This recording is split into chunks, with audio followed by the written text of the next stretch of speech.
Well, good afternoon. I'd like to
I hope that while you're here, you've had time to talk to a few of them, and after we're done with the presentation here, anyone you see, you'll kind of grab aside, say hi, and if you have a remembrance or something like that, it's very nice for them to hear that. Every sport that Milton-Union High School sponsors is represented in our Hall of Fame. 49 of the current 68 Hall of Famers have the sport of basketball on their resumes. Football, baseball, and softball, and track and field are the next most common sports played by our Hall of Fame. 60% of the Hall of Fame is male, 40% is female. Membership's impact on sports was before 1980, comprised about 50% of our honorees, and those, of course, after 1980. Remember that to be nominated for our Hall of Fame, 10 years was passed since then. And a reminder, this is not a stop occasion, it's a progressive occasion. We are here to reminisce, laugh, to relax, sit back, and have a great time. That's my grandson. Okay, but are you really good with the Board of Education here today? There you go.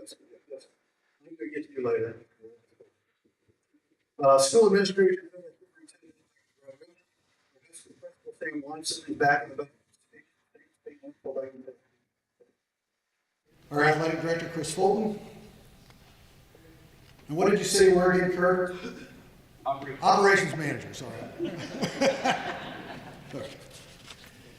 I would like to take a moment at this time to recognize all of our current Hall of Famers.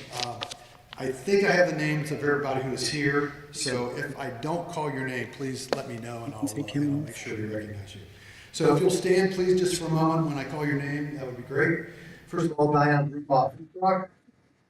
You're always first. Listen, Marco Vance. Steve Huff. Sally Dixon. Mike Kelly. Dave Hunt. Kim Berner-Dorman. Steve Rupaul. Rusty Burner.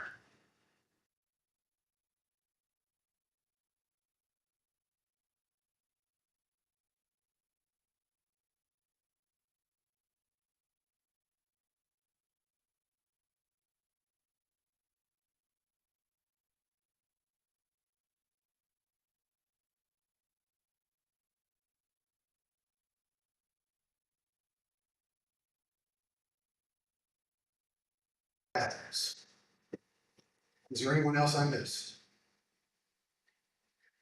We would also like to recognize the following Hall of Famers posthumously: Ken Emmerich, William Segan, Bill Fox, Charles Fox, Watt Farrar, Carl Brumbach, David Kripe, Ron Peel, Ed Lindensky, who is represented by his wife, Carolyn Lindensky. Here she is. Dick Overla, Ralph Hildebring, Bill Carnes, Rex Warner, Sharon Paul, who's represented by her husband, G. Tom Gingrich. Can I have a round of applause for all of our.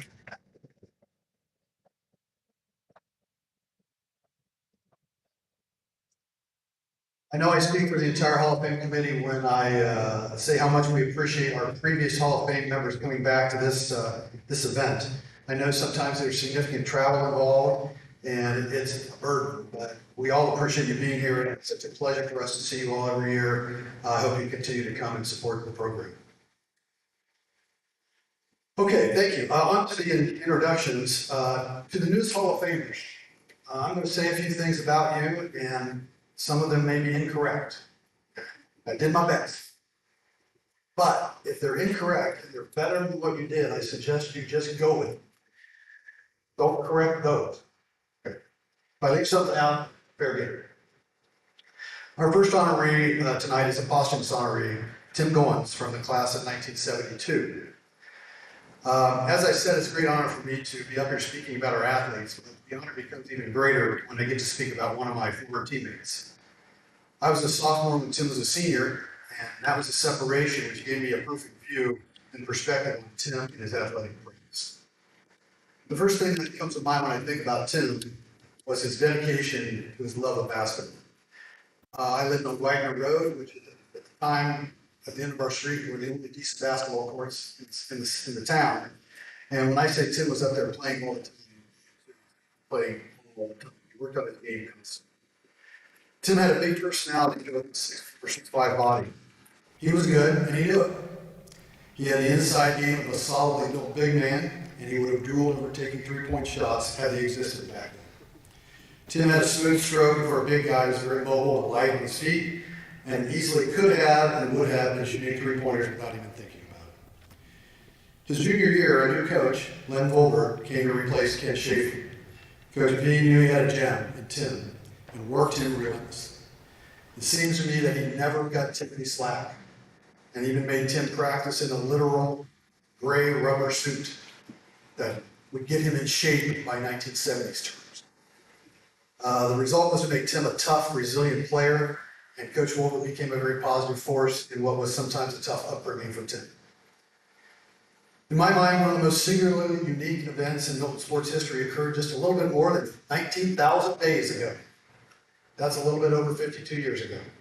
I had the honor to be dressed, sitting on the bench in January of 1972 when Tim had his signature night.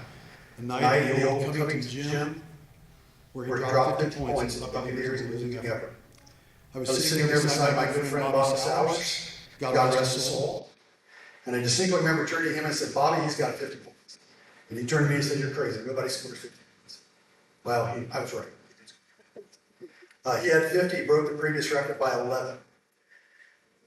And the only time it's really ever been challenged since then was the following year by Gary Strain, God rest his soul as well. He was against Patterson Co-op. No one else has come closer than 10 points to the record, despite the presence of the three-point shot. His Covington rival and opponent in that particular game, Tom Dunn, who scored over 40 points in that game himself, gave us some thoughts on that game to Tim. Tom remembered that after the game, Tim's quote was that he didn't care about the 50 points, he just wanted to win the game. I quote Tom. There was no talking smack, no trash talking. In fact, I don't remember Tim saying anything negative during the game. He just kicked our butt for 32 minutes and there was nothing to do about it. Tim and his career number 3 on the career scoring list, and is clearly number 15 on that list. He owns the third highest career scoring average behind Hall of Famers Rusty Burner and Ken Emmerich. In addition to gold rebounding records in Milton, including the most rebounds this season and the highest season rebounding average. We lost Tim in 2013, Representing him here tonight is his widow and my 1974 Milton classmate, Terry Stein-Williams, and her family. Accepting for Tim as his son-in-law, Jeremy Gunn.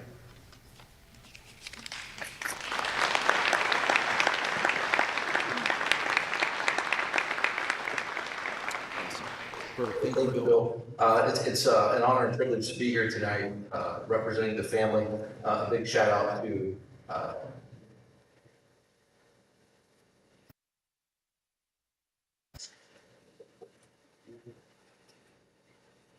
what are we going to do, Bill? Excuse me.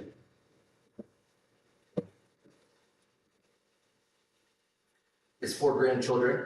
You guys stand up first. Representing number 42, effective.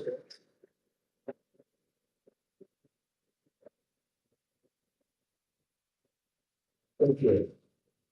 Here I thought Bill was going to talk about a little funny story about Tim, but again, I'm honored and privileged to represent Tim here with his wife Terry Goins, his daughter or 2 daughters, and his sister-in-law Beth. And again, what I knew of Tim was the 6-foot giant that Bill described, but also I want to take you down a journey real quick. I got to know Tim through obviously meeting my lovely wife in the fort in the years over the time that we met. We did lose Tim in August of 2013, but the memories I'd like to share with everyone in the room today, getting back together, is how he touched everyone. His perseverance, his attitude, and it's just the way that he went about business, and being sincere with others. There were several times when you have a giant Tim, and if you knew him, many of you, obviously it's a newer generation, may have not, but he was a very kind soul. And through these years, 3 or 4 times we would take a trip, as we would say, down to Miami Valley. And for those who didn't know, Tim had a heart condition. But every couple of years, from 2000 to 2006, 2007, we'd go on this journey, and he'd say, Jeremy, let's get in the truck. We'd head down. He had various appointments, but over the years, I've never seen someone that is kind and also strong for himself and the family. And multiple times in procedures that we weren't for sure if Tim was going to come out. And I think as I spoke to Bill, Chief Ed K and the GG or Terrence over the years, Tim was a general giant. I think everyone in the room should know that Tim loved his high school. He loved his community. Obviously, Terry and her family love this community to this day. We were able to go to church down the street at a local church in the community. But the biggest thing about Tim and these athletes here today was the perseverance. And I think Tim always had and wanted to leave a legacy for himself and for the family that he made the place better. And I think through any adversity that we all face in this room and for these athletes that are accomplished today, I think he lived life to the fullest. And it's an honor to say a few words about Tim and his career. Obviously, Bill had the opportunity to play with him. But I think also he loved sport. And I think he obviously loved spending time with his 4 grandchildren, his beautiful wife. But a couple other things, once again, now I got my act together, that I want to share is he was uber competitive. Tim went on to be very much a professional archery bow shooter, if you will. He traveled throughout the tri-state area, continuing to work on his craft, and he was unique because he was a southpaw. Many of you may or may not know, but he had ample opportunities through and after college. He may always made the best of it. So he loved archery, he loved being a true professional, but also, lastly, he had a great opportunity to watch and coach his 2 daughters, Natalie and Nicole. He had an opportunity to really teach them as the game of sport normally does. And I think that's important for all of us in the room today to think about your message, think about what we can do through the game. Any game that we play through sport, it's how it shapes us, how it creates perseverance, but also how we can learn from and adapt to those challenges. Tim didn't have everything that he might have wanted when he was growing up, but he always made the best of it. He never complained. And again, I think leaves a true legacy that I think our family is proud of in terms of what he accomplished. A couple of the points I think, if Tim were standing here today, is 6'4", 50 and fighting weight-ish. I remember it was someone when I walked up to and said, hey, nice to meet you, and start dating your daughter. It's a little intimidating, but I will tell you, once you got to know someone like Tim Goins, obviously he always had your back. He was kind of a big teddy bear. But I think the thing that he taught his daughters, and I think he taught his family, was about hard work and about grit and about persevering, leave legacy that you want to do to others, treat people with respect and kindness. And he wasn't always easy to get along with, wasn't he? So I heard other stories, and stories that would make you laugh, stories that would make you cry. But I think at the end of the day, he was proud about what he was able to do. He was proud about his two daughters and all they accomplished. And I know he'd be proud today with all that his grandkids continue to grow and understand from him. Lastly, I think what Tim also taught us is, he was very smart. But Terry's going to probably kill me for this, but he had a way to bat his eyes to his lovely wife. And so 6'4", great things throughout high school. I hear bits and pieces of dating when she moved away, when she came back, but there was something about Tim that she couldn't resist. And there was something about Tim that no one could really resist. And he always stood up a ring. He was always laughing, always very jovial. But I think the biggest thing that he continued to teach us is, he would look death in the eyes multiple times. And throughout his 6 to 8 year battle with his heart condition, I think the thing that we all should understand lastly in this room is live it each day to its fullest. We don't want to take anything for granted. We don't want to think about what we could do maybe 2 or 3 years from today. We want to do it soon. I think between COVID and everything else in life, I think it teaches you what to appreciate, what to understand. And I think the message that Tim would want to say up here today from his fellow colleagues and teammates in this wonderful community is live each day to its fullest, appreciate what you have, live in the moment, and understand and be all in. Tim was an all-in type of individual. He was very passionate, and I think he lived life to its fullest once he understood what precious each day that he was afforded, and he fought it off and he fought it off. And I think lastly, he would probably say here today that he was able to live out his dream. They sold their place in Sydney, Ohio, probably 10 or 12 years ago. He convinced his lovely wife and his mother-in-law and father-in-law, they all moved to Southern Ohio. Because, at times Tim became a talker. He was an influencer. But he lived out his life in the last 8 to 10 years in a beautiful place down in Southern Ohio. For all the hunters in the room, he didn't become a big hunter, as I mentioned, and he truly lived it out. And I just would always chuckle inside because Terry would always say, we're never going to do this, we're never going to do that. And then one day I got a call from Wisconsin, and he's like, we bought the farm. And I was like, bought the farm? I was like, a little worried. Wasn't a bad thing. But Tim was very proud of what he was able to accomplish throughout those 8 to 10 years. And living his dream out, because I think at the end of the day, he really understood what he wanted to accomplish to make sure he was able to do that with his lovely wife. So as I leave you all today with these other athletes, living each day to its fullest, appreciate what they have, and understand the hard work that it takes to accomplish. And I think I'm very proud.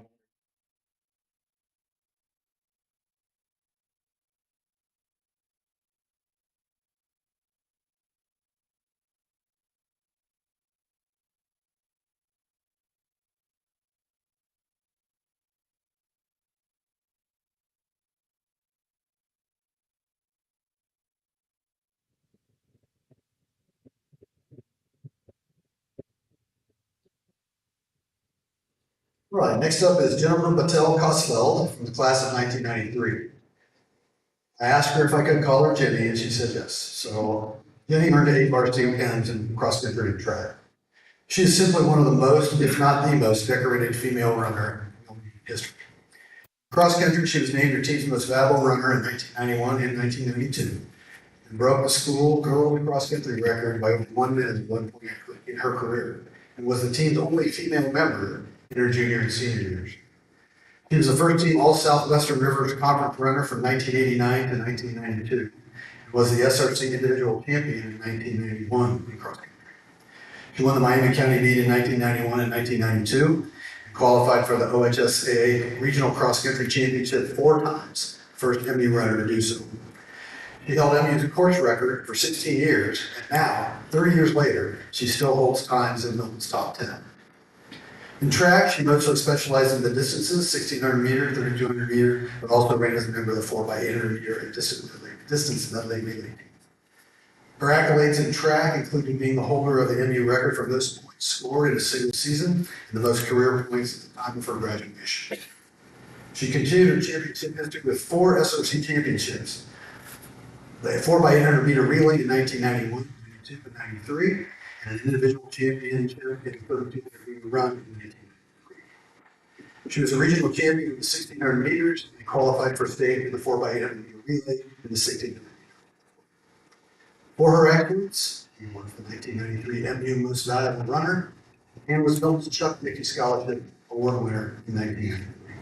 Also note that she is the co-valedictorian of the 1993 class, along with her fellow Hall of Famer. Ladies and gentlemen, Hall of Famer Jennifer Patel.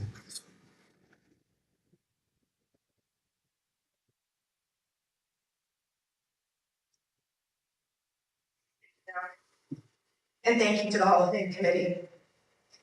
It is a thrill and an honor to be the first MU female cross-country and track runner elected to the Hall and to represent the great class of 1993. The sport of running is a dichotomy.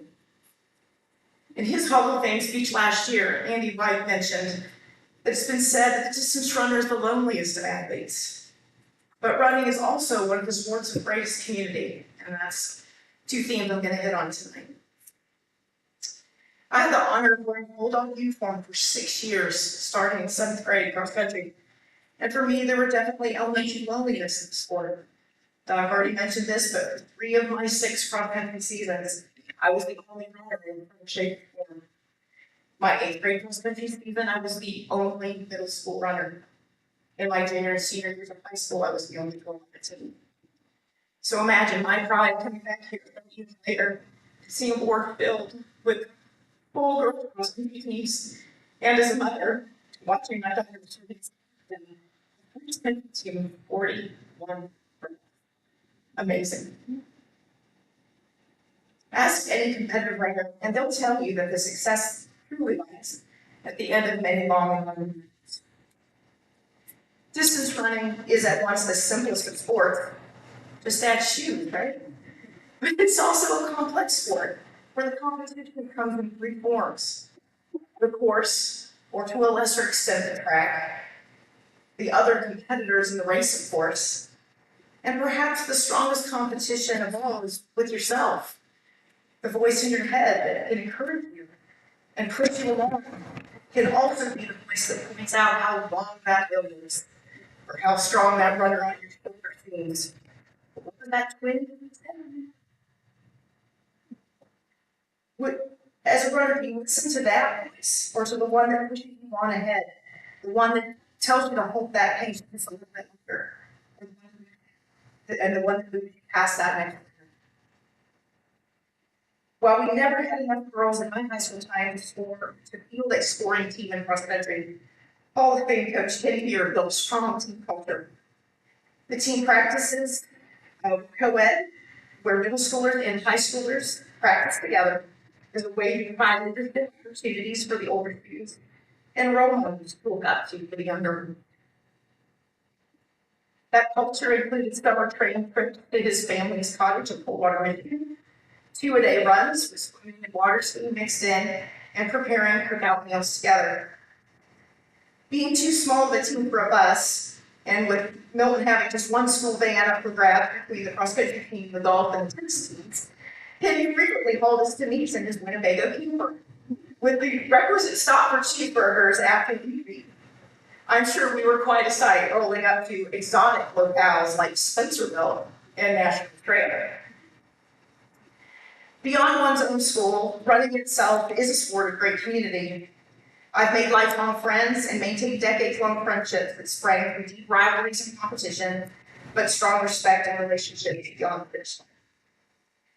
In a world with ever-increasing acts of one-upmanship and in-your-face demonstrations in sports, Running continues as a sport of great respect and sportsmanship.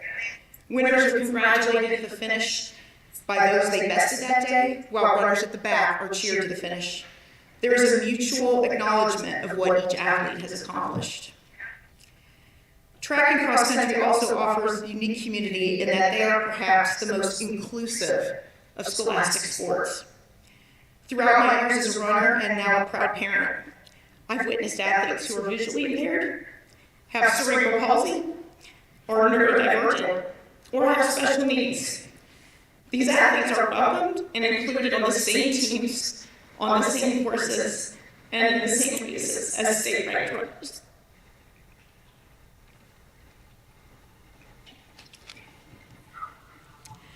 Whereas cross country was sometimes lonely, track provided the numbers and even the events for a distance runner to be part of a larger team.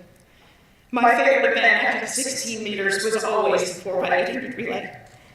Our relay team over 2 years with a combination of teams comprised of myself, Mandy Fine, Carrie Magnus, Molly Gilbert, and Jody Magneto made back-to-back trips to the state meet in Columbus, and we were the first Milton-Union girls 4x800 relay team to break the 10-minute barrier. I was lucky to be part of an awesome senior track class. In addition to Mandy, Molly, and Jody, there was also Andrea Stout, Caleb Dellinger, Darren Hines, and dear friend, the amazing Elizabeth Christians.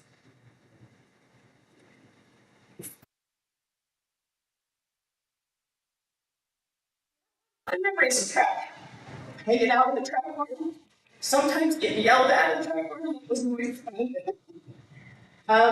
This team has a special nickname from our coaches of Lady Bulldogs, always second best. We had the, I don't know, it was such a great honor, but we had Division II state champions Springfield Shawnee to face at nearly every invitational we went to, and Division III state champions Versailles in our conference. Had we come along a few years earlier, or perhaps later, we would have been unmatched.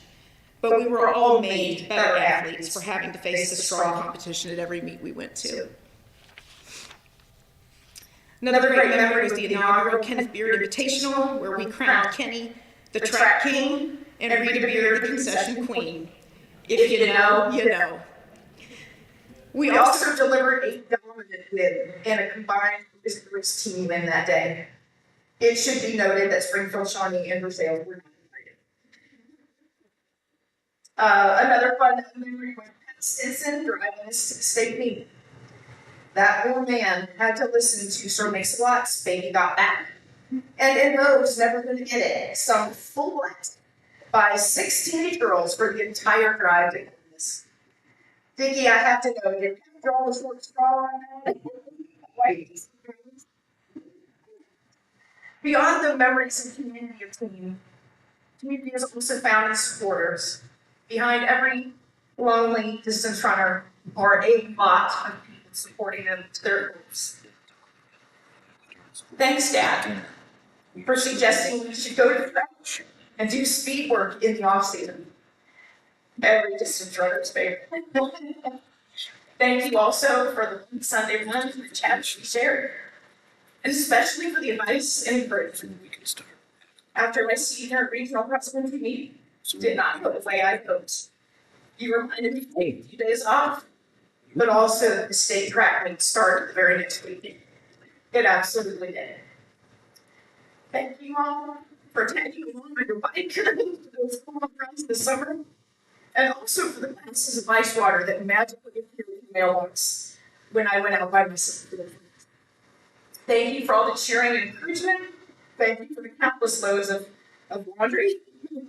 But especially, thank you for always leading up down when we would do a long Sunday winter run in a single direction with the wind to our back. So we always appreciated that you did come and get us, because we could have opted not to.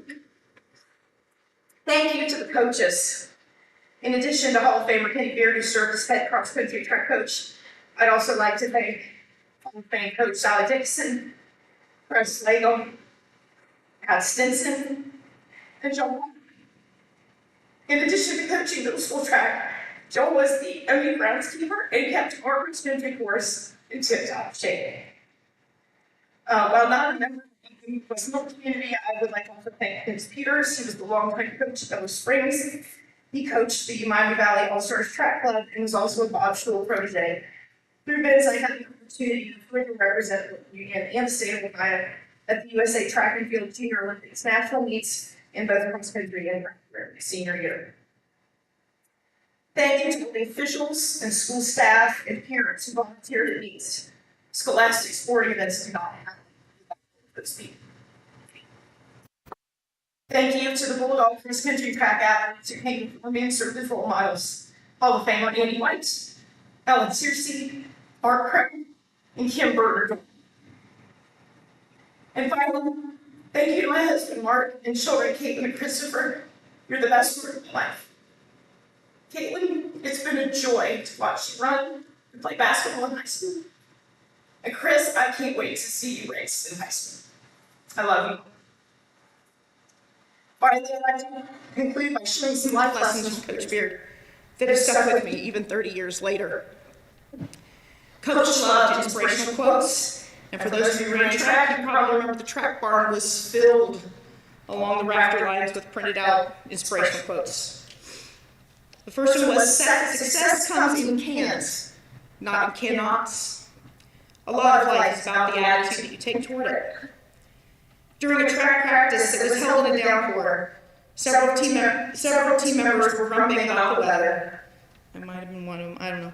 Coach gathered us all together on the track and had us shout repeatedly in the pouring rain, "We are the Bulldogs, and we like to play in the rain." Everyone is facing the same conditions, but your attitude about it greatly affects your outcome. Anytime thereafter, when we face less than favorable weather conditions, force conditions, track conditions, whatever, we remember that, and we use that as a rally. We are the Bulldogs, and we like to play. And remember, while the process for a moment may be difficult, when you win, nothing hurts. Credit to Joe Meade. Thank you again, and congratulations as well to my fellow. Thank you very much.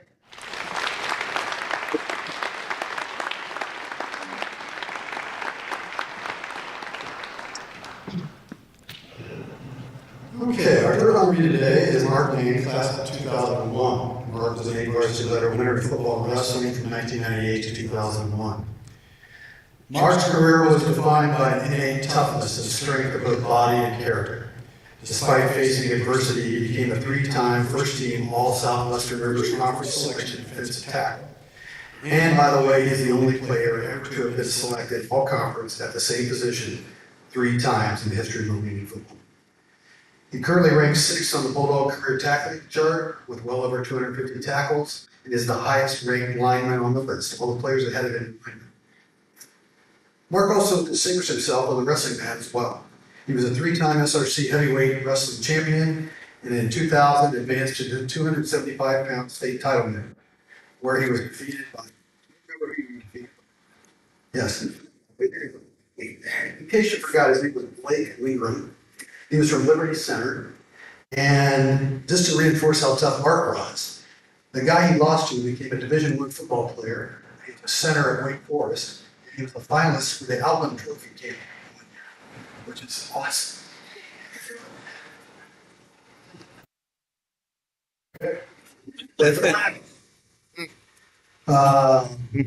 Mark recorded 29 wins in a single season, and his resume indicated, we should tell you, he has one more. His brother's taken. He had 80 total pins during his career.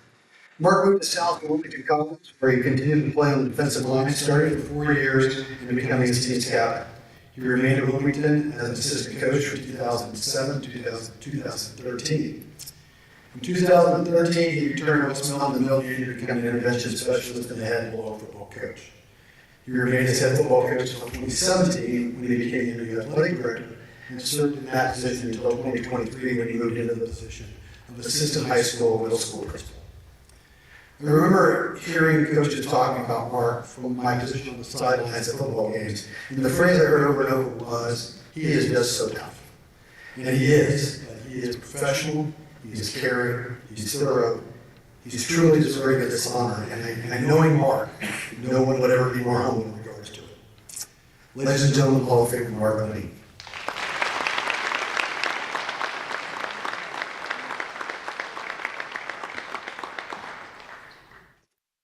All right, Sheesh.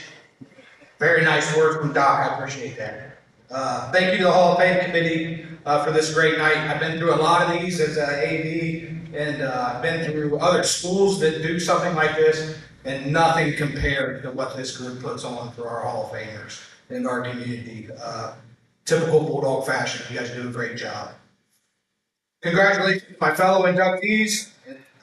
Sure is an impressive class. And I can't help but think, what am I doing up here with these people? But I guess now it's official. I'm officially being told I'm the guy that keeps it.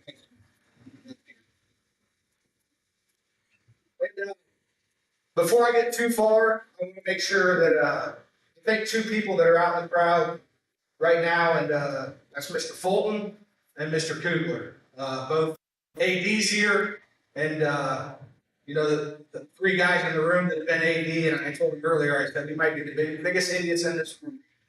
So, but no, seriously, the work both of you put in and are going to put in is impressive, and I appreciate it. You know, you can never be told thanks enough. The real reason I'm out here tonight, it's not because of anything. It's because what these people out here do for me. Not getting very far. I shot for the moon before thank you, and we'll see how far I get through this. Extremely overwhelmed with the support you guys show me. Like to thank all my family and friends. You know, taking a Saturday night to come see me do this and cry in front of a bunch of people, that's pretty special to me. All of you that are in this room, you've made a huge impact on me. Even people I didn't invite, I've watched walk in tonight. Man, that person, I can't believe what they did to me when I was growing up. Did for me when I was growing up. And sacrificed, and it's just funny how this works. Some of you in the room have even worked for me. And I appreciate that so much. If you worked for me, you can please stand up real quick. If you volunteer, that's you, Becky Black. That's you, Kyle Roy, if you're in here. There's a lot of them. Okay? I really appreciate it. Please give them.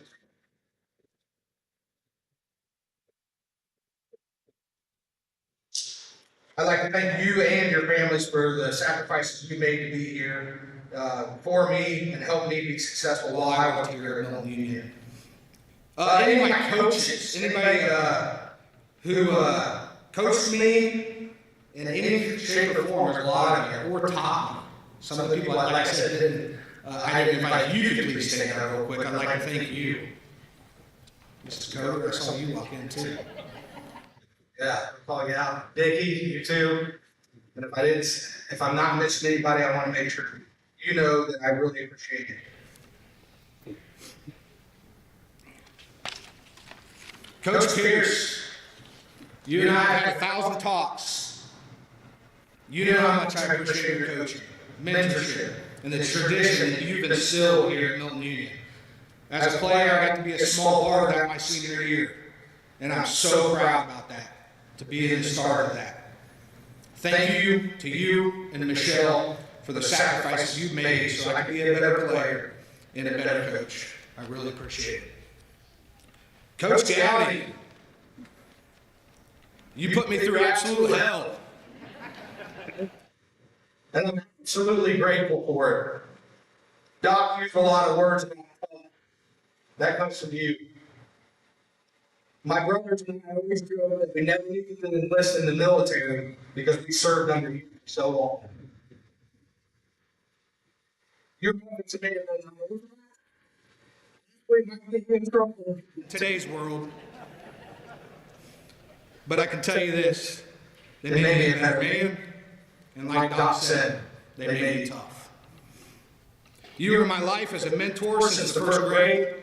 You let me come into high school practices and wrestle high schoolers, and me and Eric would go at it, and we're probably a pain in your neck, but you let us do it because you saw something in us. You loved all four of us boys. You showed it all the time. He never remembered our names, so he just numbered us 1, 2, 3. Matt never really got called 4 because Matt was so special, I think.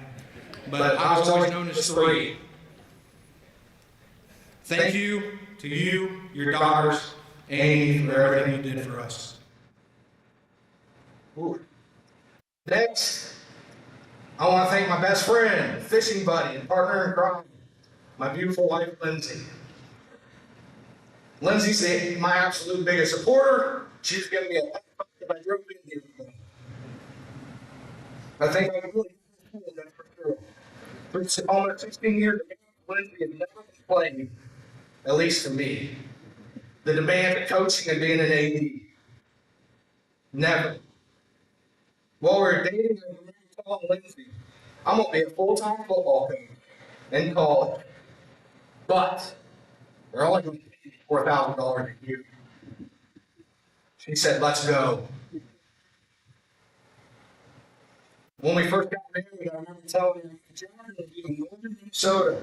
It's 17 hours away, and we got 24 hours to get there. She said, let's go.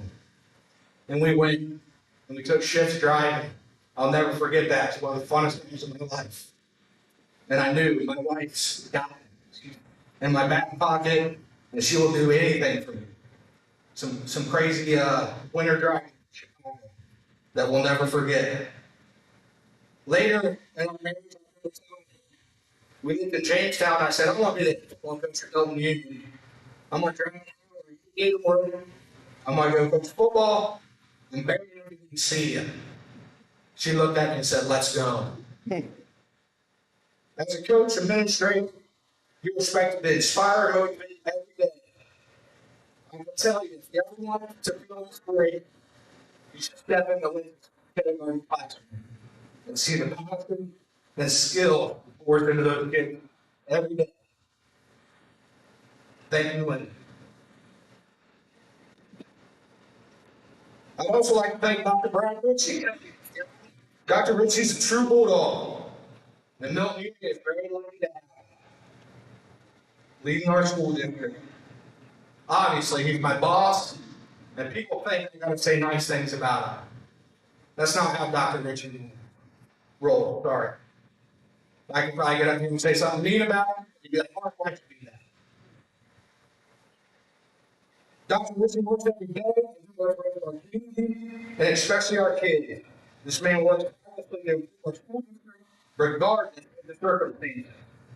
I'm blessed to work for a leader who believes in putting kids first and empowers me to do so as well. Dr. Ritchie, on behalf of our community, thank you for all you do. Next is my 3 brothers, Matt, Eric, and Sam. Matt, the toughest pound-for-pound football player I've ever seen. If you ever seen him play football, you know what I'm talking about. Eric, the guy that's still never beaten a wrestling match, even though he did it, he can never do it. He showed up at college to one of my friends' house in college, and a college football player, and he just looked me in front of everybody and that. Eric would do anything for you. Sam, the greatest big brother there's ever been in the history of the earth. You're my hero, you're my friend, you're my mentor, you are the best coach I've ever had. During some of Sam's toughest years, and when most kids are in their early 20s and go do what they want, Sam spent his time being a wrestling coach and was in the wrestling room all the time. He's the reason I had that success. And I can't imagine what we have in his life, sacrificing all that. And I appreciate that. Sam Michelle's got something. I'm not going to say it, but I'm going to say to you. So she's going to hand you something, you can have that later. I really had the best childhood I've ever been, and I got to tell you a few stories. Andy Grush asks me all the time to tell stories about me and my 3 brothers. Even though flashbacks and how crazy it got sometimes, as you can imagine, God said we're tough. We're tough on one another. We're never scared to put each other in harm's way.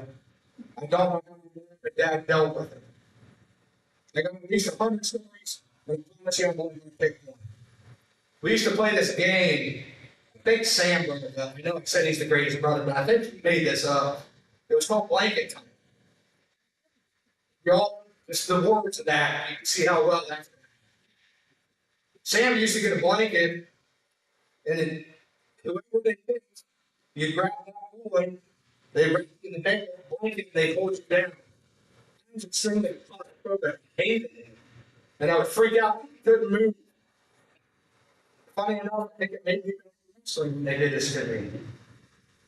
The blanket time evolved, and then it became to call him out where he was a little kid, and his name.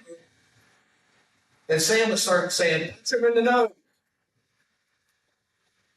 So now I just get held down, take this blanket. Here comes little Matt, this guy on. Matt would just punch you in the nose. Matt made a fist like this. Hit you in the nose, already good. And it hurts. It's hard to believe a baby can hurt you and it hurts you. This happened often. We had a little kid laugh like crazy where they know. No idea how far it became my idea. These are true stories.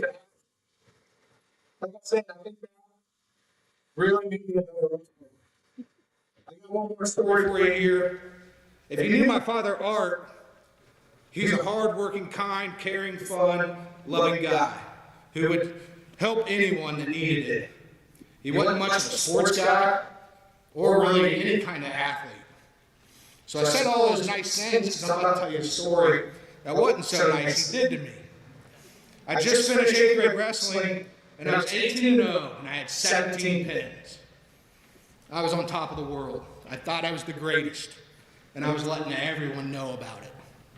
Everybody. Art recognized that and knew something had to be done. So after the season, I would go in and I'd wrestle with the high school wrestlers. And my dad knew that. So he told me one night, he said, "Stay a little bit. When they're done, I'm going to show up and we're going to have a match." So I laughed and I said, "Man, this is going to be easy. I got this. This guy knows nothing. He's never done sports. I'm going to take it to this guy." Because I was on top of the world. Dad walked in once. He was in his Watt Kim uniform. If you guys knew him, you know exactly, you can picture it. He had mud all over him. God knows what else, being a plumber. Had his muddy shoes on, his boots. Walked to the edge of the match, unlaced his boots, took them off. And he's got these nasty tube socks that look like they never had been washed. And if you know anything about wrestling, if you're a wrestler, if you see somebody out there wrestling in just their socks, you kind of laugh because you're like, there's the new one. So he took those off. I see his socks and I just start laughing. Here we go. I'm going to take it to him. Next thing I know, I'm flat on my face. He brings more strength than I ever had anything to do. And he put his forward. I looked in there for 15 seconds. Felt like an hour. We got wrestlers standing around watching me laughing at me. My mouth all bloody. I know I really so bad. My dad got up to his feet, put his feet back on, and said, "I'll see you at home." He didn't even give me a ride home. He got his point across to me real fast. Lesson learned, Dad. He had no way of doing it, and I love learning from him. I can never thank my parents enough for everything They did for us boys. We hit the jackpot when it came to our mom and dad. Standing up here being honored, inducted into the Hall of Fame, obviously brings me great pride. In reality, what I'm most proud of is I got Hall of Fame parents.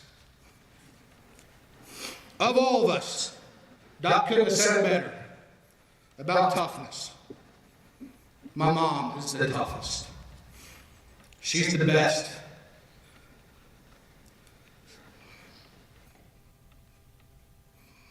I'm eternally grateful to call her mom. You're a leader of our family, the glue that holds us all together.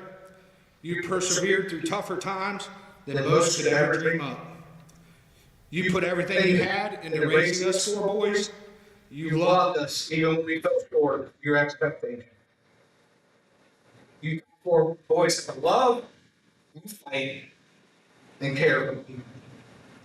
Since the moment Dana Dickinson came and told me everything they'd done, the only thing I can think about is I can't wait to get on stage and thank my mom. I recently had a principal evaluation with Dr. Ritchie, and Dr. Ritchie asked me, "Where'd you learn your leadership skills from, Mark?" He said, "Mark, you're a really good leader, and you got the instinct to do what's right, and you always put kids first. Where'd you learn that from?" So without thinking, I did what most people do in their own youth or whatever. Gave me a good credit for how I paid attention to my coaches.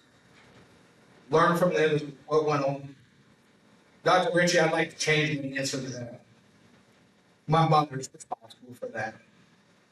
She taught me that, and still does. Mom, Denise, you're the real Hall of Famer. Thank you. Thank you, everyone. Go Bulls.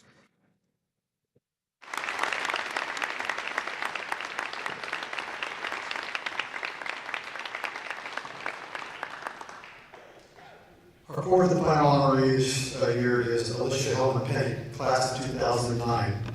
An extremely versatile athlete, Alicia earned varsity letters in soccer, basketball, and track.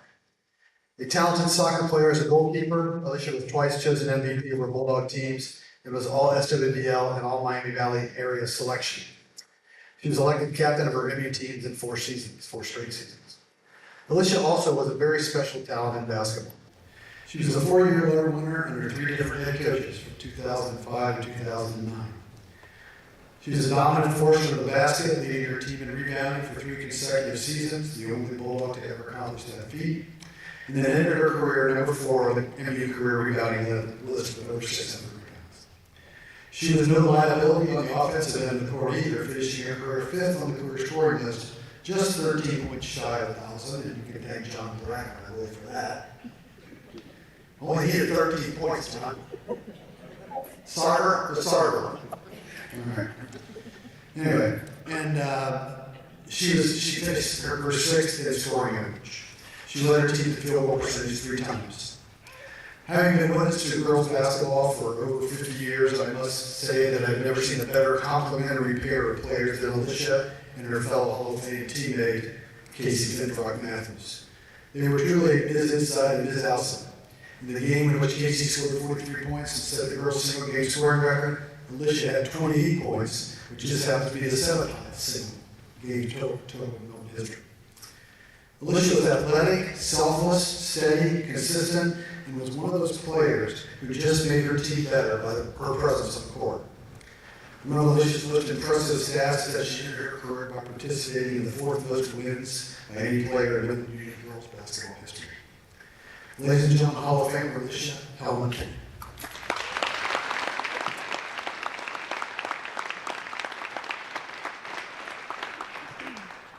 Thanks, Doc. I would first like to congratulate all the fellow inductees this evening and thank everyone for coming tonight to be a part of this special occasion. Thank you to the committee for all that you do to organize this evening. I know that a lot goes into it, and I appreciate everybody that plays a part in making it. Thank you to all the coaches I had, Coach Tony and Coach Evans, Coach Millie, Coach Sarver, Coach Kopp, Coach Brackman, Coach Green. It was such an honor to play for you and be mentored by each of you. Thank you to all my family and friends who have supported me and took the time to come here this evening. It truly means so much to see all of your faces out there and seeing people that, taught me in school, and I've gotten to know a lot of you over the years, and I just really appreciate all of my family coming this evening and my friends. It truly means so much. I feel so blessed to be here, and I thank God for the ability to play sports and for giving me the strong confidence in myself to be the athlete that He created me to be. I would not be up here this evening making this speech without the 2 people that sacrificed so much for me, and that's my parents. I will forever be grateful for the endless hours and money and time spent for me to do what I love. I never had a doubt that they would be there to support me, and I thank you both so much. I would also like to thank my little brother, just by 19 months, Caleb. Without him and my dad, I would not have been the basketball player I am today. I tell my current girls now that going out in the driveway with them late at night, even with the light my dad installed, playing in the dark, I would no way be the strong post player that I was without them. My athletic journey started like most kids when I was 5 years old playing soccer. I remember having a lot of fun, but I only played for one season. My mom has a picture of me picking flowers off the ground, so I'm not sure how much playing I actually did. I may have not been the most focused athlete at that time, but I knew one thing: I love to compete and be active. My adventurous side and love of competition led me to play tackle football in 3rd grade. I'm not sure if I scored any touchdowns. I did have a play named after me, and I got knocked out in the game, so I'm on this side of the football. It really wasn't the sport for me. When I was in 4th grade, I started playing basketball. I don't know if I ever would have picked soccer back up if it wasn't for Dan Evans. He asked me to join a select soccer team. They were looking for a goalie, and he saw me playing basketball and said, "Are you interested in being our goalie?" The girls on the team, some who are here this evening, have since informed me they were very intimidated and upset that he was having me. I'm happy to say they're still some of my closest friends to this day. I have wonderful memories during those select soccer years, and most of those girls went on to play with me all 4 years of high school. Thank you to my coach, Dan Evans. He'll recall the memory of one of my soccer games my senior year. We were playing at Bellbrook, and they were the top favorites of winning the league that year. I was in my position as goalkeeper. Bellbrook was out shooting us. They were taking 3 shots to every one we were shooting on goal. I dove to make a save, and I hurt one of my knees pretty bad. And so I had to come out and be checked by the trainer. I ended up coming back in and finishing the game. I did not allow a goal the rest of the match, but we tied it 1-1. Coach Dan added that most soccer fans enjoy a low-scoring game with great keeper action, and that's what we had that game. I am so thankful for having the opportunity to be a goalie for Milton. I made great friendships, especially Megan Mitchell Hall, who's here this evening. She took so much time to make me her big sister. She would pick me up at school every morning for practice. I was a freshman to senior, and I really feel forever. The most rewarding part of playing soccer, though, Was meeting my now husband Jeff after he came and watched one of my soccer matches. It is hard to believe that was 24 years ago that our paths crossed. I am grateful for the life we have today. We've been married 13 years and have 4 beautiful children. As I mentioned before, I started playing basketball in 4th grade, and I fell in love with the sport immediately. I love the intensity and fast pace of the game. Coming in my freshman year, I was needing a lot of help on my shot. I would use 2 hands to shoot the ball. Literally, I would push it with 2 hands. And so Coach Sarver said, "We have to fix this." And so my dad, Mark Sergi, Coach Sarver, they worked hard to help me shoot better. I would be in his barn, and we would be working so hard to get my shot. And it really changed my game a lot. Our junior year, Coach Brackman took over our team. A couple of us girls started playing AAU basketball in the off-season, and it really showed. We had a strong team with big names. Our senior year was definitely the most memorable, though. We were more than a team. We were a family. We did everything together, and I truly cherish those memories forever. I am thankful for Emily being the best bus buddy and amazing friends. We had so many great times. Elisa was always so encouraging to us girls. She was a great teammate and is a wonderful friend. But I would not be up here for sure making a speech tonight if it weren't for my talented and best friend and Hall of Famer, Casey Vinfrock Matthews. We've had an unbreakable bond since the time we raced on the elementary playground to the water fountain. I thought I won, she thought she won, so we agreed we would call it a tie. She brought out so much competitive drive in me that I didn't know. Some of the best memories for basketball were the tough games, the ones we had to mentally prepare for. Playing at Oakwood, Bellbrook, Eaton, and Brookville were the games I will never forget. The game we played at Eaton, that Don mentioned, where Casey and I had the highest scoring game. I can still picture running down the court looking at her and just smiling and thinking, this has to be a dream. To set these kind of records for not only myself, but seeing my best friend accomplish that was something I would really never forget. The game, though, that sticks out to me the most would have to be our virtual game at home. We'd already played them once that season, and we played them there and we lost, unfortunately. But I found the article was published the day after, and at the top of the sports section it reads, "MU storms back Topsburgville." We won that game 41-35, outscoring them 22-6 in the fourth quarter. With 45 seconds left in the game, I remember cutting to the baseline 15 feet from the basket. Casey drove through the middle and passes the ball out to me. I hit the shot, giving us a 37-35 lead. That momentum had shifted, and there was no turning back. Playing basketball for Milton will always hold a special place in my heart, and I am now thankful for the opportunity to help coach the current girls team. Athletics captured me from a young age and developed me into the person I am today. Sports taught me so many life lessons and strengthened my character, and these are things that I now look forward to passing on to our 4 children, Isaiah, Luke, Benjamin, and Brooklyn.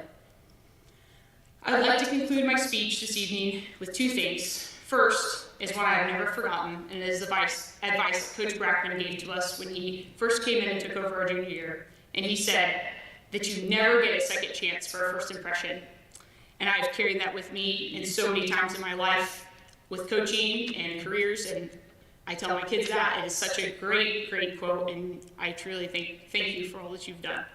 And the last thing I'd like to say, if there are any office stands tonight, is a quote from Annie Bernard. "I wish there was a way to know you were in the good old days before you actually left them." Thank you. I hope you all have a great evening.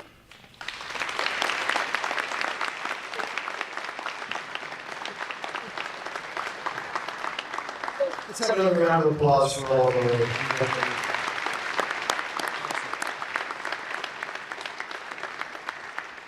Okay, this speech has never failed to get.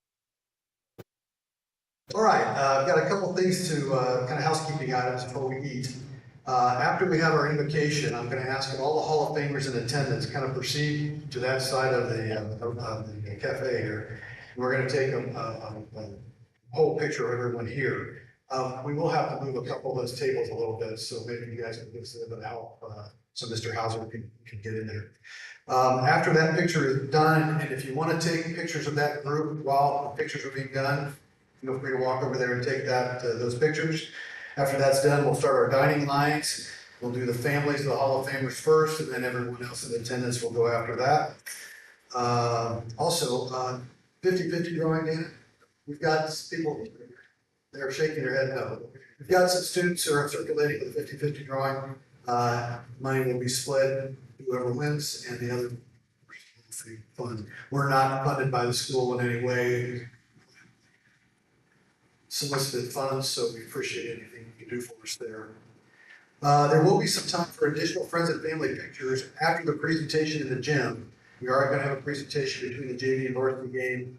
The inductees will proceed out to the hallway out here where the actual plaques are displayed, and you can take pictures of them out there too if you'd like. I do want to recognize our program sponsors, the people who made significant contributions to our program here tonight. BN Family Enterprises, Brooklaw Engineering and Surveying, Coke Concrete Products, the Coleman Family, Crest Wealth Strategies, Sensational Barbers, DW Cano Insurance, the Friends of Lady Bulldog Soccer, Handler Gingrich Insurance, McGrath Service Center, Milton-Union Basketball, Milton-Union Cross Country, Milton-Union Girls Basketball, Revive It Home Decor and Restoration, School Insurance Consultants, Stephen Pearson DDS, and the West Milton Vision Center. These individuals and companies have made contributions to the Hall of Fame and help us put on this program every year. If you would like to be a donor for next year's program, please contact Ron Berger or Chris Holt, and they will tell you how you can be a part of helping us out to put on this great program. I need to single out Chris Holt for his RID, who's helped us immensely. If you have nominations for future Hall of Fame classes, you can contact Chris, and he can give you information about how to get the information. Our next class is officially the class of 2024. This is the class of 2023. After the meal, if you want to watch the basketball game, there's a designated seating area. I believe it's on this side of the gym. Is that right, Chris? It's blocked off so you all can, families can sit in there. Please be sure to be around that area, especially you people and our Hall of Fame people, right as the JV game kind of is the fourth quarter, about halfway through the fourth quarter. We'll gather you there and we'll have a presentation out on the court. So just kind of make sure you don't get too far away so we don't have to come try to find you. Then after that presentation in the gym, I'll go out in the lobby, as I said, you can take pictures up there if you'd like. After the game, you don't have to stay and watch the rest of the game. If you'd like to leave, that's perfectly fine. You can stay in your seated area or you can leave, whichever you'd like to do. All right, now I'd like to introduce Scott Johnson, who's going to give our invocation.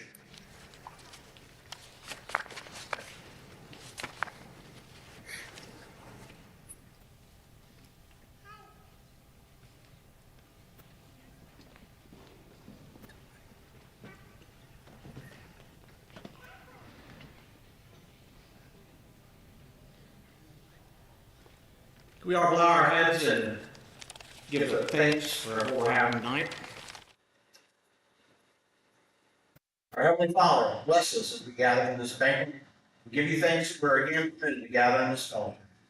May our friendships be strengthened and our lives be broadened. As we give you thanks for this food, we ask that you bless it to our bodies and our bodies to your service. In Jesus' name we pray. Amen. All right. That, all the Hall of Famers present, you kind of move to this side of the table and we'll get our pictures out of the way and we can all eat. The thanks.